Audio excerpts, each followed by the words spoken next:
اعوذ باللہ من الشیطان الرجیم بسم اللہ الرحمن الرحیم وقلنا یا آدم اسکن انت وزوجک الجنۃ وکلا منها رغدا حیث شئتما ولا تقربا هذه الشجرۃ فتکونا من الظالمین فأزلهما الشیطان عنها فأخرجهما مما كانا فيه وقلنا اهبطوا بعضكم لبعض عدو وَلَكُمْ فِي الْأَرْضِ مُسْتَقَرٌّ وَمَتَاعٌ إِلَىٰ حِينٍ۔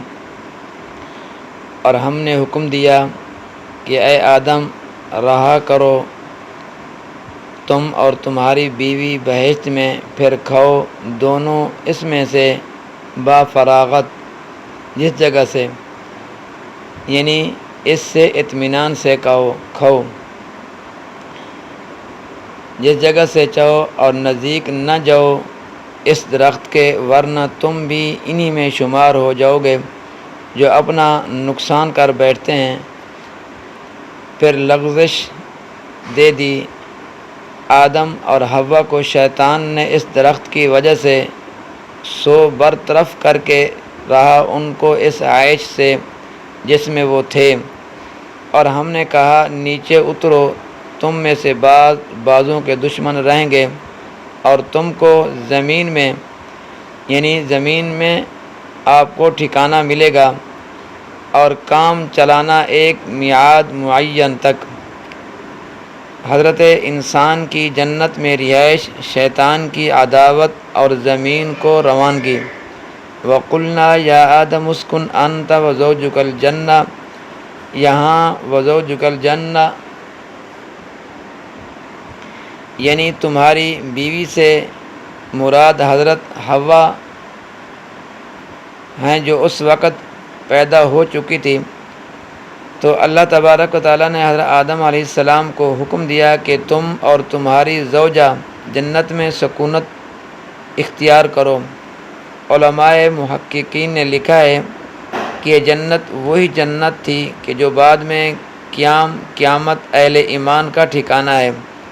الغرض حضرت آدم علیہ السلام پر انعامات ہو رہے ہیں، چنانچہ آپ کے انس کے لیے بیوی حوا کو پیدا فرمایا، پھر دونوں کو جنت میں ٹھہرنے کا حکم ہوا۔ پھر آگے ایک مزید انعام کا بیان ہے، وَكُلَا مِنْهَا رَغَدًا حَيْثُ شِئْتُمَا، یعنی حضرت آدم اور حوا علیہ السلام کو فرمایا کہ جنت کے پھل اور میوے با فراغت استعمال کرتے رہو، نہ ان کے حاصل کرنے میں تمہیں کسی محنت کی ضرورت ہوگی، اور نہ فکر کہ یہ غذا کم یا ختم ہو جائے گی، مگر اس انعام کے ساتھ ایک شرط لگا دی گئی، اور وہ یہ وَلَا تَقْرَبَا هَذِهِ الشَّجَرَةَ، یعنی کسی خاص درخت کی طرف اشارہ کر کے فرما دیا گیا کہ اس کے قریب بھی نہ جانا۔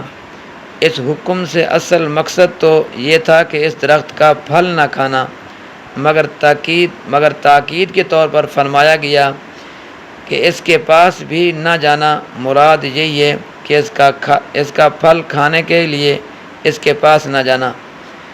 آگے بطور تنبیہ اور تاکید یہ بھی فرما دیا گیا کہ اگر ایسا کیا تو فَتَكُونَا مِنَ الظَّالِمِينَ، یعنی اگر تم نے شجر ممنوعہ سے کھا لیا تو تم ظالمین میں سے ہو جاؤ گے۔ یہاں آیات میں لفظ ظالمین استعمال ہوا ہے، یعنی اگر ایسا کرو گے تو ظلم کرنے والے ہو جاؤ گے۔ اب یہاں کس مناسبت سے ظلم کا لفظ استعمال ہوا ہے اس کو سمجھ لیجئے۔ محاورہ میں ظلم بے انصافی، زبردستی، شرک، گناہ، تقصیر کے لیے استعمال ہوتا ہے۔ ظلم کے اصل معنی ہے غیر کی ملک میں تصرف کرنا اور حد سے گزر جانا۔ علماء نے لکھا ہے کہ ظلم 3 طرح کا ہوتا ہے۔ اول ظلم وہ جو انسان سے اللہ تعالیٰ کے بارے میں ہوتا ہے، اس سلسلے میں سب سے بڑا ظلم کفر اور شرک اور نفاق ہے۔ دوسرا ظلم وہ جو انسان سے دوسرے انسانوں کے بارے میں ہوتا ہے۔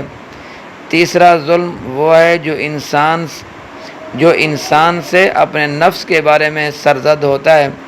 یہاں فتکونا من الظالمین میں یہی ظلم مراد ہے، جس کے معنی ہے کہ کہیں تم بھی ان لوگوں میں سے نہ ہو جاؤ کہ جو اپنی جانوں پر ظلم کرتے ہیں، اور در حقیقت یہ تینوں ظلم نفس ہی پر ظلم ہے۔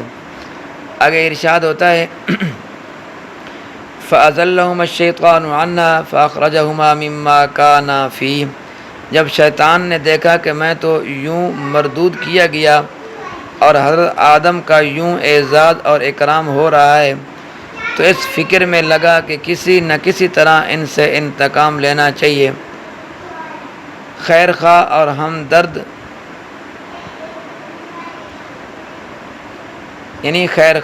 ہمدرد ناصحی بن کر حضرت آدم اور حضرت حوا کے روبرو آیا اور کہا تم جانتے ہو کہ انجام کار تمہارا کیا ہوگا؟ آخرکار تمہارے واسطے موت ہے۔ حضرت آدم علیہ السلام نے پوچھا کہ موت کیا ہے؟ تو شیطان نے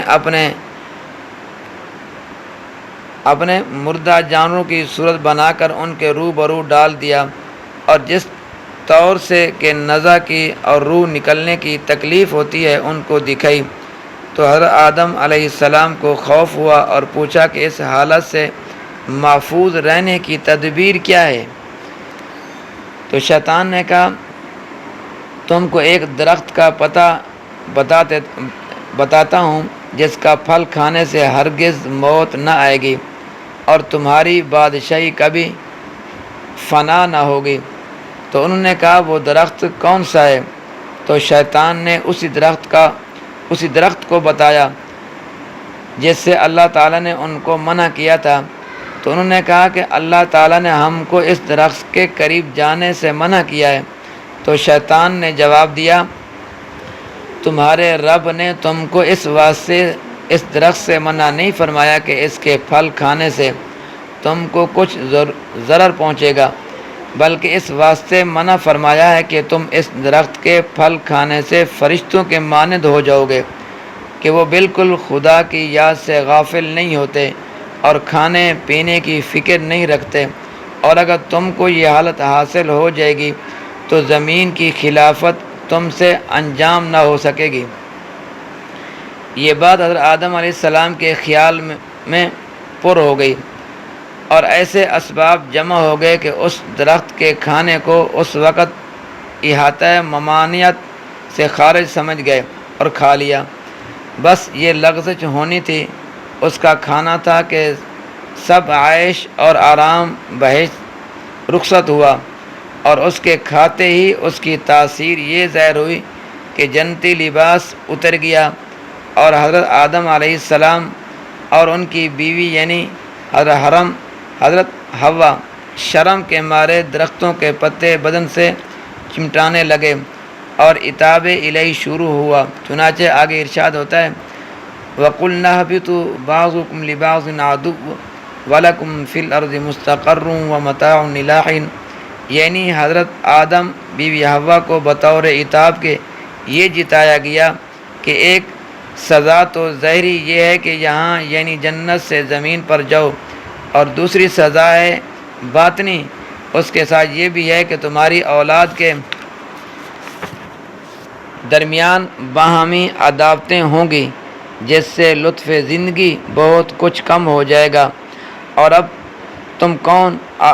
تم کو زمین پر کچھ عرصہ ٹھہرنا ہے اور ایک میعاد معین تک کام چلانا ہے، یعنی زمین پر جا کر بھی دوام نہ ملے گا، کچھ مدت کے بعد اس گھر کو بھی چھوڑنا پڑے گا۔ دعا فرمائیں کہ اللہ تبارک و تعالی میرا اور آپ کا حامی ناصر ہو۔